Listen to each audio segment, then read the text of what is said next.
The entire planet, every government on Earth and every country is badly prepared for the sort of pandemic that we're seeing right now. The Chinese made that far worse because the way you respond to something like that in a global event of that magnitude is you immediately declare it to the world, you bring in all of the experts and you start working and you try to contain it to the place where it starts. You try to keep it from leaving there and getting to other places.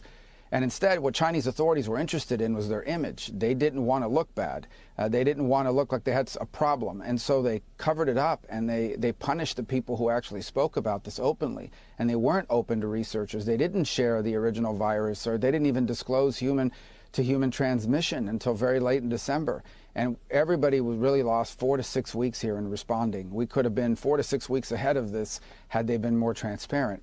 That doesn't absolve us of missteps that we've made or people in Europe have made or someone else has made, but I can tell you it was made much harder by the fact that not only did the Chinese not disclose it, they bullied a bunch of countries into not cutting off flights. And so these cases got into other countries as well because they didn't do what President Trump did here.